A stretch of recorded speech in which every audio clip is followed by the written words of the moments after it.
Début de l'été 1956. L'actrice Marilyn Monroe se rend en Angleterre pour la première fois.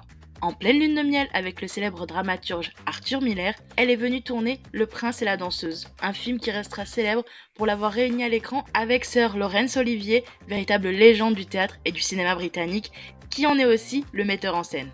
Mais durant ce même été, elle rencontre aussi Colin Clark, 23 ans, jeune diplômé qui rêve de devenir cinéaste. Voici comment commence le film My Week with Marilyn de Simon Curtis, sorti en 2012. Cette histoire est celle d'un miracle. Mademoiselle Monroe ? Marilyn n'est pas prête. Excuse-moi, je suis affreuse. Quelques jours dans mon existence où un rêve est devenu réalité.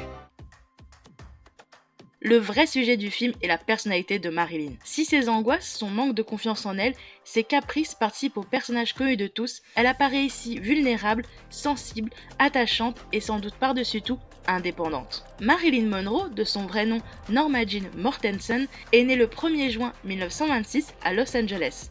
Elle a connu une enfance difficile, ballottée entre famille d'accueil et orphelinat, sa mère souffrant de troubles mentaux et son père étant inconnu. À 19 ans, elle débute comme modèle photo. Dotée d'un physique avantageux de blonde pulpeuse, elle se fait remarquer et signe un contrat avec la 20th Century Fox en 1947.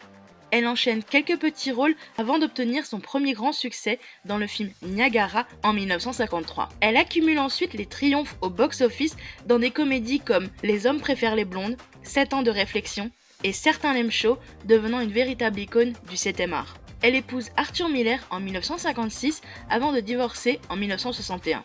Son dernier film, Les Désaxés, sort la même année. Malheureusement, à 36 ans, elle est retrouvée morte d'une overdose le 5 août 1962 dans des circonstances encore troubles.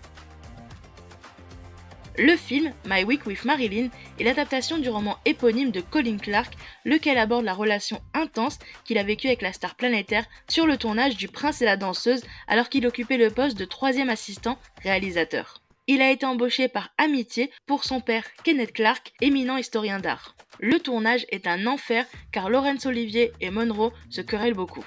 Il paraît que les deux ne s'entendent pas du tout, Olivier lui reprochant ses caprices sur le plateau.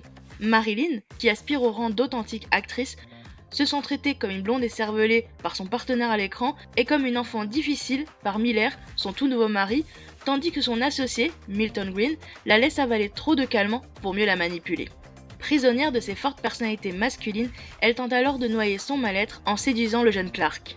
Entre Mlle Monroe et Colin se noue alors une étrange idylle du 11 au 19 septembre 1956. Longue conversation, visite de la bibliothèque de Windsor, baignade à Eton, il lui fait découvrir l'Angleterre. Leur relation s'arrêtera brusquement à la fin du tournage. Marilyn deviendra la star qu'on connaît et Colin Clark, lui, sera un grand producteur de télévision.